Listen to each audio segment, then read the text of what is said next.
we're here at Veterans in Politics. We're doing candidate interviews today. It is Saturday, April 7th, and we're going to start this off. First of all, we want to thank the many people that are here. My name is Kevin Child. I'm a Clark County School District Trustee of the 5th largest school district in America. We're going to have an invocation by George Chehade. So if you guys would please stand with us, and he is going to do the invocation. Yes, you want to come over here? All right.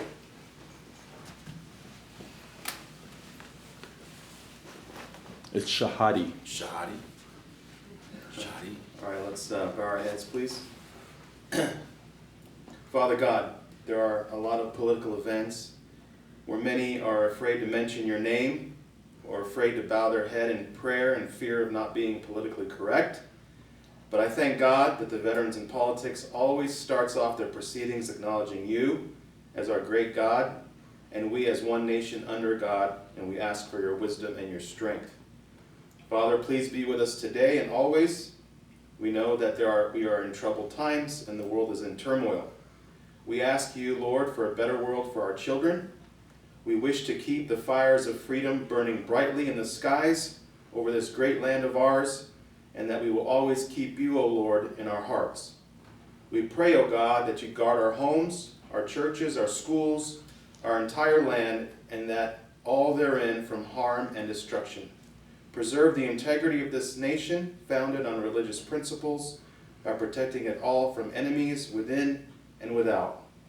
Lord, please look after the men and women who have fallen in defense of our country. Also comfort and strengthen the loved ones of those who have given the ultimate sacrifice. Please bless and currently watch over all of our soldiers that protect our freedoms all over the world. And now, great God, give us the power to believe in ourselves, in what we can do, and in what we can be, and in what we are. May the grace of God be with us all. In Jesus' name, amen. Amen. Amen. Thank you, George. If I would, Lena, can you come up here and start us with the Pledge of Allegiance? We have a flag in, so.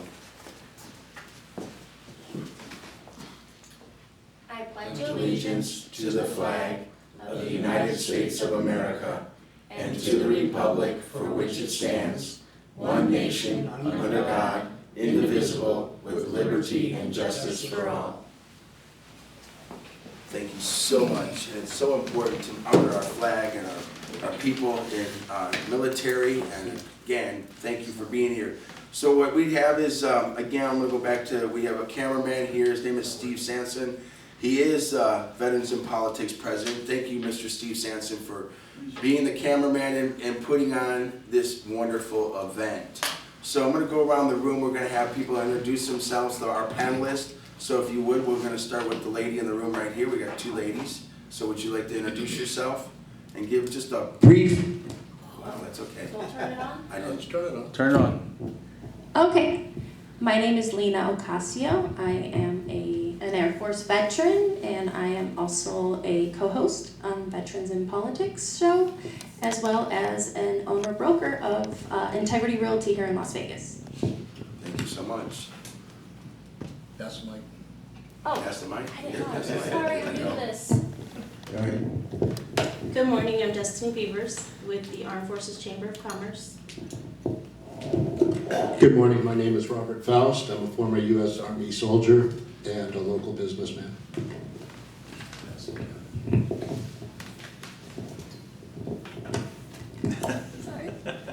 That's about it on video. Could we get a long board in there? Good morning. My name is George Chehade. I do internet marketing. I help businesses with their internet marketing and online strategy. I'm a VIP member. I'm Tim Petarra, global voluntary veteran and state chair for Veterans in Politics. All right, so we have everybody in the room. I want to thank our sponsors, Mr. Ron Q for Clark County for Treasurer, Michael Broadway from Real Estate, Real Water, Lakeside Business Suites, and others to be announced, we know that. But it doesn't happen without our sponsors, and we want to thank them for participating with us in partnerships to help get the message out and for the people for being elected. So again, we want to thank you. So our first candidate interview today, amazing man. His name is Mr. Steve Knecht. Ron Knecht, I'm sorry, I don't know. what to Close say. enough Ron. for government. I don't know why I did that, I don't know, but Ron, I apologize. So anyways, would you like to we'll give you a couple minutes to do a little bio to tell the people who you are and what you do? Am I on here? Is it on? It's not showing it, but. Is yours on? Turn yours on and then that one comes on. That's right. Oh, okay, sorry. Okay. Is that on? Go ahead. I'm not seeing the light. Go ahead and talk into it if you want. Try Here's this. the problem. What's the problem? We got this turned away from it. Are Oh, you sure? Now it's on? no light yet. It doesn't say ready up here Press either. it in like this, Okay. He did it. and then the light comes on. Is it on? The It's light up came there, too. on. We're good. First of all, thank you, Kevin, and thank you for the good job you're doing on the school board. And I want to start by saying thank you for the opportunity to be here this morning and to talk to you. I would greatly value the endorsement of Veterans in Politics. I've enjoyed working with some of your members, and I look forward to continuing that. In any case, above all, I want to add something to the prayer. Say a prayer every day. I do for everybody in service. God bless you. We thank you. It's a great country because of our soldiers, our sailors, our Marines, etc., our Air Force veterans. Thank you.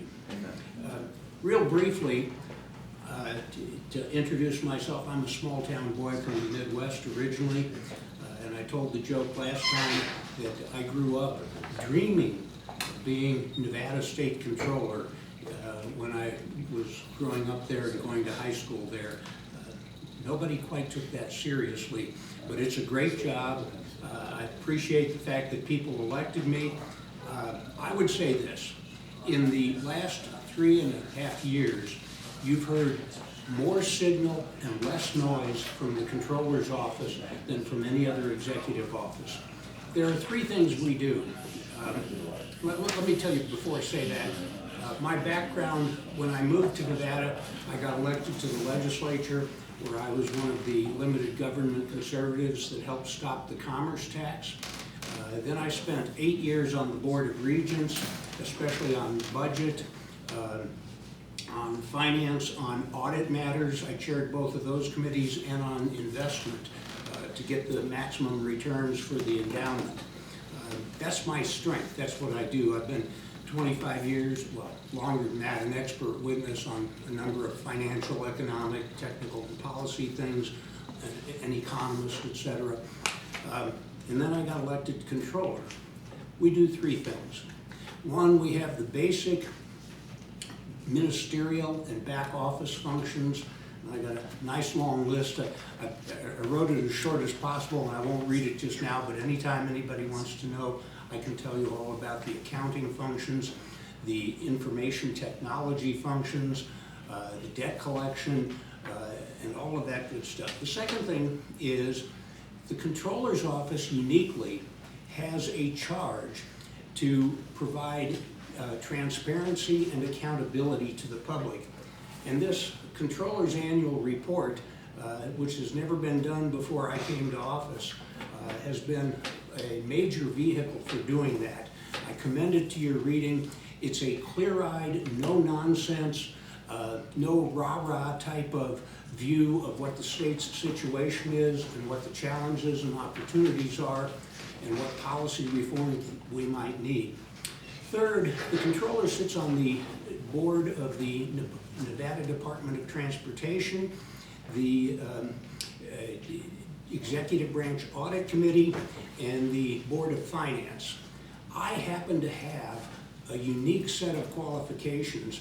I'm a registered professional engineer from my days in that state across to the west, mechanical engineer with some civil engineering background, including transportation, and my economic background in transportation has also been very helpful for the NDOT board. Secondly, on the Board of Finance, my 25 years as an expert witness on cost of capital and other things serves really well, plus my 8 years on the investment committee for the Board of Regents. So in fact, next Tuesday, I'll be going to Denver to speak at another institutional investor conference like I do about 3 or 4 times a year. So I bring some expertise there. And fourth, being on the Executive Branch Audit Committee, I spent 8 years on the Audit Committee for the Board of Regents, 2 years chairing it. And so I've got a lot of background overseeing audits, also have some background in various jobs doing audits. So I'm getting the You gotta wrap have it it up because we some. get the questions for you. I know you're elected and you do an amazing job, I know that. So Well, with our panelists, we're gonna have you answer some questions if you don't mind, sir. Happy to do it. Okay, That's so what who's I up came- first? By the way, we have one of our members that just joined us. His name is Michael McDonald. It's not the Michael McDonald, but it's the Michael McDonald. So thank you for being here again. Good to see you, Mr. McDonald. Nice to see you too, Ron. Okay, quick question. And I want to make sure this is something that you would oversee. Our Clark County School District's budget. I know you do auditing. At least that's what it says on the website that the controller does. There's been a lot of controversy over CCSD's budget. Funds disappear, reappear over the last decade or so. So what can be done to prevent that discrepancy, or what needs to be done so that we don't have that problem and that taxpayer dollars aren't being wasted? Thank you for that question. I mean, it's a great one. I'm shocked to find gambling going on in Clark County. Seriously, I know of those problems. I knew of them when I was in the legislature, and it's something we're trying to chronicle in the next controller's report. I've asked our Deputy Attorney General to tell me what's the maximum audit, maximum investigatory authority that I have. And they came back and said, well, you don't have any over local government, pretty much. Now, we do cooperate with local government to produce certain reports that they participate in, and we make sure they meet the accounting standards. I wish I had some authority to do some investigations, because I would. That's, like I said when I introduced myself, the transparency and accountability function is really important to me. That's a major reason I ran, and I would love to get into some of our problem children like the Clark County School District. In any event, what we're working on with some vendors now is a business information system that will present to the public all of the facts, the data, the numbers, the dollars, etc., so that they can start their own investigation from the publicly available information. Wish I could tell you that I got a bill through the legislature and we have an auditor out there right now, but that'll wait for the future. Mr. It's on. Ron, can I call you Ron? Do you mind if I call you Ron? Please call me Ron. Okay, Ron. So I gotta tell you, I've never met anyone who wanted to be a controller. So that's very interesting, and I can talk about my bucket list. So you're definitely qualified. I can tell you got a lot of experience, which I really Say your appreciate. name before My you start, please. This is Petarra, by the way. Yeah. So my question for you is, what is something that you feel you're gonna try and tackle this time around versus last time? Thank you for that question, Tim. When I ran, I said that our accounting systems and the other systems that take care of payables, human relations, these information technology systems at that time were 16 years old. They were obsolete and out of date. And I said we were gonna replace those. Not only were we gonna replace them, we were gonna do what we call business process re-engineering, where we basically change the operations of the various agencies and departments and make them conform to each other, make them consistent with each other, and make them usable with an integrated information technology enterprise resource management system, a modern one, bring us into the 21st century. And we've been working on that. The Board of Regents has been working on that for higher education for a longer time too, and they found 6-7 years in that they're still not to the finish line yet. we found something similar, but we've worked with the Department of Administration, with the Department of Finance, even though the governor and I are not the best of buddies, we've worked very effectively with those people to bring this system to fruition. And in the second term, we expect to. We now have a target date of January 2021 for it to be ready for rollout and testing and partial use by everybody while they're testing it against the old system to assure that the numbers line up, etc. And by January of 2022, we're going to go live or final, relying on that only. I'm looking forward to it. It's something I ran on and everybody said, "You mean you really are running on back office issues?"